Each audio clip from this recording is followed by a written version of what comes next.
미국 국방부와 AI 대표 기업인 엔스로픽이 충돌했습니다. 미 국방부는 엔스로픽의 AI 모델 클로드를 제한 없이 사용할 수 있도록 요청을 했지만 엔스로픽 아주 단호히 거절했는데요. 결국 트럼프 대통령이 직접 나서서 엔스로픽을 손절했죠. 이번 사태는 전쟁에서 AI 활용의 주도권을 누구에게 맡길 것인지 그리고 어디까지 허용할 수 있을 것인지에 대한 중요한 화두를 던지고 있습니다. 이 문제 오늘 글로벌 경제에서 살펴볼 텐데요. 3프로TV 언더스탠딩 김상훈 기자와 함께하겠습니다.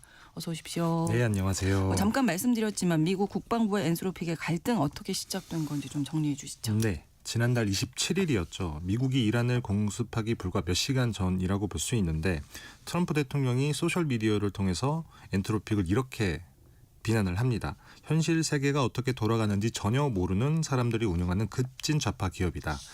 맹비난이라고 볼 수 있는데 네. 그리고 연방정부와 군의 모든 시스템에서 엔트로픽의 기술 사용을 즉시 중단하라 이런 지시를 내렸고요. 네. 다시는 엔트로픽과 거래하지 않을 것이다. 이런 말도 덧붙였습니다. 발단은 지난 1월에 있었던 니콜라스 마두로 베네수엘라 대통령을 체포하기에 펼쳤던 절대적 결의 작전. 이라고 볼 수 있는데 네. 엔트로픽은 지난해 7월에 미국 국방부와 2억 달러 규모의 계약을 체결합니다. 국방부의 기밀 네트워크에 최초로 AI 모델을 도입하는 게 골자였는데요. 이후에 피트 헤그세스 국방장관이 어떠한 제약도 없이 모든 합법적인 목적에 맞춰 자유롭게 사용할 수 있어야 한다. 이런 요청을 줄기차게 해왔던 겁니다. 네. 엔트로픽은 안 된다고 버티고 있었고요. 이 와중에 그 베네수엘라의 수도를 급습하는 절대적 결의 작전. 네. 여기에서 엔트로픽의 AI 모델을 린 클로드를 굉장히 적극적으로 활용을 했고요. 네. 우리가 다 목도했듯이 대성공을 거둡니다. 이걸 두고 엔트로픽이 강하게 반발을 했고요. 이란을 공습하는 과정에서 다시 한번 이견이 있었던 것으로 보입니다. 네네. 그래서 트럼프 대통령이 엔트로픽을 손절하겠다고 나선 것이고요. 물론 이란 공습에서도 클로드를 아주 요긴하게 잘 쓰기는 했습니다만. 네. 자, 그러면 클로드가 베네수엘라 작전에서 어떻게 쓰였던 건지. 네, 궁금하네요. 절대적 결의 작전은 미국 육군 최정예 특수부대인 델타포스 그리고 150대 이상의 대규모 항공 전력이 투입된 작전이었는데요. 네. 단 2시간 15분 만에 마두로 대통령을 체포하고 미군이 단 한 명도 죽지 않았습니다. 그리고 네. 단 한 기의 항공기도 파괴되지 않았고요. 미국 합참의장이 오직 미국만이 실행할 수 있는 압도적 정밀성과 통합성의 결정체였다. 이렇게 표현을 하기도 했는데요. 네. 이걸 가능하게 했던 게 바로 AI 클로드였습니다.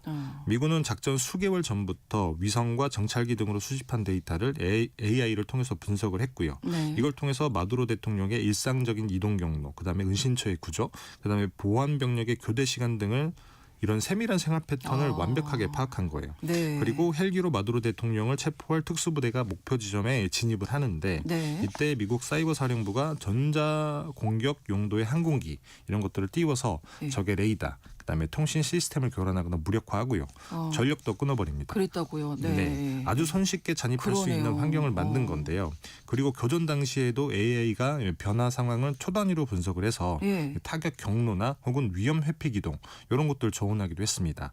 그렇게 미국 역사상 가장 극적인 작전을 성공시킨 겁니다. 그러니까 미리 AI한테 데이터를 많이 줘서 분석을 다 한 후에 맞습니다. 필요한 곳만 공격을 한 그쵸. 거니까 이제 희생이 별로 없는 거죠. 공격하는 와중에도 데이터를 통해서 실시간으로 그러니까 기존에 있었던 어떤 작전들 공습하고는 완전히 다른 거잖아요. 맞습니다. 사실 현대전의 핵심은 전면전이 아니잖아요. 네. 정밀 타격이라고 볼 수 있는데 근데 그럼에도 불구하고 콜레트럴 데미지라고 하는 민간인 피해가 발생을 합니다.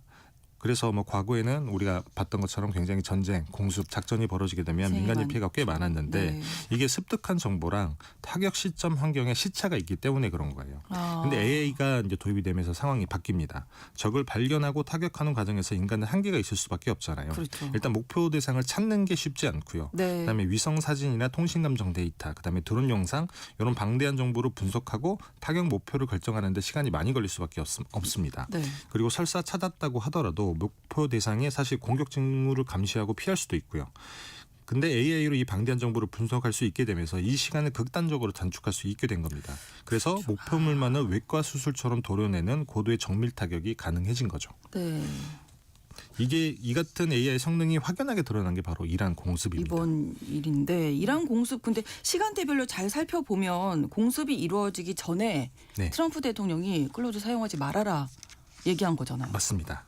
트럼프 대통령이 클로드 사용 중지를 지시한 뒤에 헤그세스 국방부 장관이 엔트로픽을 국가 안보를 위협하는 공급망 위험 기업이라고 하는 걸로 지정을 합니다. 네. 사실 공급망 위험 기업은 우리 화웨이 같은 그렇죠. 미국이 생각하기에 적대적인 국가, 중국의 기업 이런 네. 것들을 위협할 때 쓰는 수단인데 네. 여기에 더해서 미군과 거래하는 모든 공급업체가 엔트로픽과 상업적 거래를 하는 것도 금지를 해버립니다. 네.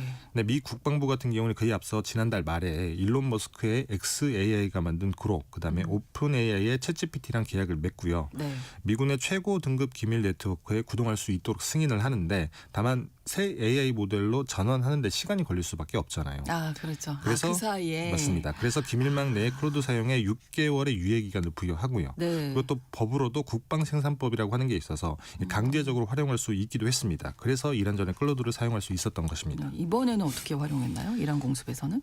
이번에 이란 공습의 클로드를 어떻게 활용했는지 좀 보면 네. 일단 이란 전 지역에서 실시간으로 쏟아지는 CCTV 화면, 그다음에 위성 사진 속의 차량 이동 궤적, 네. 그다음에 정찰 드론이 많이 떠 있잖아요. 여기서 보내는 열화상 패턴, 그다음에 무전 감청 같은 데이터를 AI가 실시간으로 분석을 합니다. 네. 그렇게 하메네이 같은 뭐 이란 최고 지도자, 그다음에 수뇌부들이 숨어 있는 지하 벙커의 정확한 위치를 찾아내고요. 이게 인간이 했다라고 하면 사실 수백 시간이 어마어마하게 걸릴 일이지만 걸리죠. 네. AI를 활용하면 초 단위의 시간 안에 이걸 결과를 확인할 수가 있습니다. 네. 이게 끝이 아닌데 어떤 무기로 어디를 때릴지도 AI가 결정을 합니다. 이걸 전술용어로 킬체인이라고 부르는데요. 네. 과거에는 예를 들면 적의 레이더 기지를 발견하면 네. 일단은 사령부에 보고를 하겠죠. 그렇죠. 그러면 회의를 거쳐서 어떤 전투기가 어떤 미사일을 쏠지를 결정하는데 며칠의 시간이 걸리기도 했습니다. 예. 사실 헤그세스 국방장관이 이게 매우 관료적이다라고 굉장히 비판을 많이 하는 부분이기도 한데요. 아, 하지만 클로드를 쓰게 되면 타격 우선순위를 정하고 현재 출격 가능한 폭격기, 미사일을 매칭하는데 단 1초 정도의 시간이 걸릴 뿐이라고 하더라고요. 그렇군요. 맞습니다. 오. 굉장히 시간이 단축이 되는 건데 네. 그리고 더더군다나 AI가 전술 참모 역할도 합니다. 전쟁이라고 하는 게 변수가 어마어마하잖아요. 네. 어디를 때렸을 때 적이 어떻게 반응할지 굉장히 수많은 경우의 수가 생기는데 네.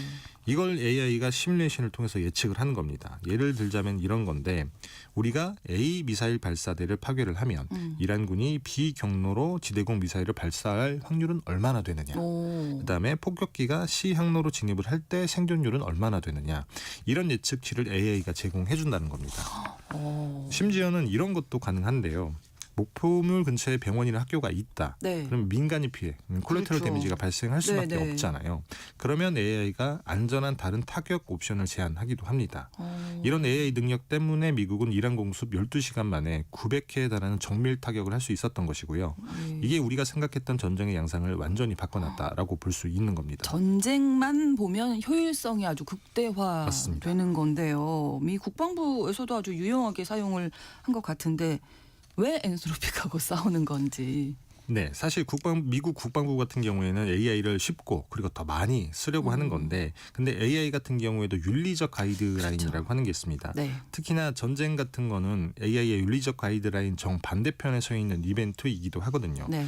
그래서 엔트로픽이 막아놓은 제한을 아예 풀어달라고 하는 게 미국 국방부의 요청이었던 거예요. 물론 적법한 목적으로 활용할 때라고 하는 조건을 달긴 했습니다만 네. 그래서 엔트로픽이 뭘 막아놨냐면 크게 두 가지인데요. 첫 번째는 미국 시민을 대상으로 하는 포괄적이고 광범위한 감시나 정보 수집 활동에는 AI 모델을 활용할 수 없다. 이게 첫 번째고요. 네. 두 번째는 실제로 무기를 발사할 때 인간의 통제 없이 AI가 스스로 결정하는 이런 자율살상 무기에는 기술을 제공할 수 없다라는 겁니다. 위험하죠. 그래서 쉽게 말씀을 드리자면 정보 분석, 그다음에 타겟 설정 이런 것들에는 AI를 쓸 수 있지만 네. 이 방아쇠를 당길 때는 인간이 무조건 개입해야 된다라고 하는 게 일종의 레드라인이었던 겁니다. 네. 네. 사실 AI가 엄청나게 발전을 했다고는 하지만 여전히 환각, 그 할루시네이션이라고 하는 증상이 있잖아요. 그렇기 때문에 완벽하게 신뢰할 수는 없는데 그래서 실제로 이란 공습 때도 애꿎은 학교에 미사일이 떨어져서 맞아요. 네. 165명의 아이들이 죽었다라는 네. 외신 보도가 있기도 했습니다. 매우 안타까운 일인데 그래서 이런 기술에 시민 감시나 인간의 생사 여탈권을 부여하는 건 매우 위험한 발상이다라고 하는 게 엔트로픽의 입장입니다. 뭐 다른 AI 기업들도 비슷한 입장이겠네요. 그러면. 조금 달라요. 아, 그래요? 오픈 AI는 내부 직원의 반발을 무릅쓰고 사실 국방부의 요청을 수락을 했습니다. 아. 물론 국내 감시, 그다음에 완전 자율무기 시스템, 네. 그다음에 고위험 자동화 의사결정 이런 것들은 금지하겠다라는 3대 레드라인을 계약서에 넣었다라고 이렇게 말은 하고 있습니다만 네. 문제는 국방부가 적법한 목적이라고 하면 이 챗GPT를 아주 폭넓게 쓸 수 있다는 것이고요. 예. 친 트럼프 진영인 일론 머스크의 XAI는 AI 모델의 윤리적 제약을 아예 철폐를 했다고 합니다. 그래서 미국 국방부는 그룹을 아주 무제한적으로 사용할 수 있게 된 거죠. 아, 그렇군요. 자, 그러면 미국이 AI를 통해서 어떤 전쟁을 하려고 하는 걸까요? 사실 마두로 체포 작전 이전의 전쟁의 양상은 이러했죠. 위성이나 정찰기 그리고 지상부대에서 수집된 정보를 후방의 지휘부가 취합해서 분석을 하고요. 거기서 의미를 찾아내서 전략을 짜고 타격 결정을 내리는데 말씀드렸다시피 여기에 굉장히 좀 오랜 시간이 걸리죠. 이것 때문에 실패할 확률도 조금 많이 높았고 또 민간인 피해가 발생하기도 했는데 하지만 AI는 순식간에 그리고 아주 실시간으로 정보를 분석하고요. 적이 움직이기 이전에 혹은 회피하기 이전에 때릴 수 있게 된 겁니다. 그래서 교전 중에 아군의 피해도 최소화할 수 있는 건데 네. 심지어 말씀드렸다시피 민간인 피해 등의 문제도 어느 정도는 비껴갈 수 있게 된 거죠. 네. 여기에 대해서 AI를 무제한적으로 활용할 수 있게 된다. 그러면 자율무인기 혹은 로봇 이런 걸로 실제로 교전도 가능해집니다. 예. 전쟁의 양상이 사실 우리가 SF 영화에서 본 것처럼 예. 다시 한번 바뀌게 되는 거죠. 그러니까 전쟁이 좀 너무 쉬워지겠다 뭐 이런 생각이 맞습니다. 게임처럼. 그렇죠. 실제로 미국 국방부는 AI 가속화 전략이라고 하는 걸 추진하고 있거든요. 여기에 어떤 것들이 있냐면 AI 기반의 자율무인기 군집을 통제하고 교전하는 전술적인 방법론을 구축하는 스원포지 프로그램이라고 하는 게 있고요. 네. 그다음에 AI 에이전트가 전투 계획 수립부터 방아쇠를 당기는 단계까지 개입하는 에이전트 네트워크 프로젝트 이런 것들이 포함이 돼 있기도 합니다. 그렇군요. 이 기술이 발달했다고 해서 뭐 긍정적인 측면도 분명히 있겠습니다만 전쟁에 뭐 무제한으로 사용하는 거는 좀 다시 생각해봐야 하지 않을까. 맞습니다. 사실 네. 압도적인 기술의 진보를 우리가 했습니다마는 네. 결코 되돌릴 수 없는 루비콘강을 건넜다라는 이런 서늘한 경고가 있기도 한데요. 네. 사실 무인기에 AI 기술을 적용한 게 어제 오늘 일은 아니기는 해요. 제가 사실 국내 방산업체가 생산하는 자율주행 다목적 무인기 이걸 취재차 한번 본 적이 있는데요. 네네. 보통은 정찰이나 환자 후송, 군수 지원 분야에 쓰이는 게 목적입니다. AI를 통해서 자율로 움직이는 건데 그렇죠. 근데 경우에 따라서는 무기를 탑재해서 실제 작전 수행에 동원되기도 하거든요. 근데 당시에 그 개발자가 설명해 주기를 네. 결국 방아쇠는 인간이 당기도록 했다. 이렇게 했던 가장 큰 이유가 유엔에서 무기 사용에 대한 책임은 기계로 이전될 수 없다. 이런 원칙을 아주 확고히 하고 있기 때문에 그런 것이거든요. 네. 그리고 우크라이나 전쟁에서 사실 AI 무기 사용이 급증을 하면서 인간의 통제를 벗어난 AI 무기를 금지한다. 이런 결의안이 채택이 되기도 했었습니다. 그렇군요. 그래서 트럼프 행정부의 AI 무제한 사용 조치는 이 같은 레드라인을 완전히 넘어서는 조치라고 볼 수 있는 건데 네. 이게 뭐 이유는 국가안보라고 하는 그렇죠. 거죠. 네. 그래서 국가안보라는 뭐 개별 국가의 목적이 전 인류가 동의하는 우리 어떻게 보면 보편적인 가치를 훼손했다. 네. 이렇게도 볼 수가 있는 겁니다. 그렇습니다. 어쨌든 뭐 AI가 전쟁을 보조하는 도구라고 생각을 했는데 맞습니다. 이제는 AI가 전쟁의 주역이 되지 않을까 이런 생각이 듭니다. 맞습니다. 연초 마두로 체포 작전, 그다음에 이번에 이란 공습에서 AI가 전쟁을 어떻게 바꾸는지 우리가 목도를 했고 네. 더구나 한 발자국 더 나아가서 미국 국방부는 AI 우선 전략이라고 하는 걸 추진하고 있고 그리고 이게 현실화하게 되면 사실 AI가 전쟁의 주역으로 올라서게 되는데요. 네. 이번 미국의 AI로 활용한 전쟁을 보고 사실은 중국을 비롯해 뭐 북한 같은 많은 국가들이 아마도 긴장하고 있을 것 같기는 해요. 네. 사실 중국도 AI를 활용해서 군을 지능화하는 뭐 이런 작업들을 하고 있기는 합니다. 이미 중국 같은 경우에는 무인기 전용 항공모함 이런 스촨함이라고 하는 것도 운영을 하고 있고요. 네. 단 한 명의 병사가 뭐 200여 대의 드론 군집을 통제를 하거나 혹은 일반 군인이 사족 보행용 그 로봇 늑대 이것과 같이 작전을 수행하는 로봇 늑대 부대라고 하는 걸 정식 편지에 넣기도 했거든요. 네. 아마도 뭐 대만과의 전쟁이 벌어진다고 하면 절대 그런 일은 없어야겠습니다만 네. 그런 일이 벌어진다고 하면 실제 우리 눈으로 확인할 수 있을 것 같은데요. 그러게요. 그래서 이렇게 보면 사실 우리가 생각하는 군비 경쟁이라고 하는 거는 네. 폭탄의 위력을 키우는 과정이었잖아요. 네. 그냥 폭탄에서 대량 살상 무기, 그다음에 그렇죠. 핵폭탄, 수소폭탄 이렇게 나아가는 건데 앞으로는 군비 경쟁이 폭탄의 위력을 키우는 게 아니라 이처럼 AI로 활용해서 실시간으로 전쟁을 수행하고 인간 대신에 무인기를 운용하는 영역에서 벌어지지 않을까 그렇게 상상해 볼 수 있을 것 같습니다. 전쟁의 양상이 기술로 인해서 달라지는 맞습니다. 모습을 목격하고 있는 것 같습니다. 오늘 글로벌 경제 3프로 TV 언더스탠딩 김상우 기자와 함께했는데요. 자, 오늘이 이제 약간 마지막. 맞습니다. 인 듯 아닌 듯. 예, 너무 바쁘셔서 본업에 잠깐 계시다가 네. 다시 또 오시는 거죠? 뭐 예, 기약 그런 날이 오기를 알겠습니다. 기대하고 있기는 합니다. 반드시 만날 수 있는 날을 기약하겠습니다. 3프로 TV 언더스탠딩 김상훈 기자와 함께했습니다. 고맙습니다. 그동안 감사했습니다. 네, 감사했습니다. 끝곡으로 크랜베리스의 Dreams 전해드리면서 KBS 1라디오 신성원의 오늘 세계는 마치겠습니다. 내일 다시 뵙겠습니다. 고맙습니다.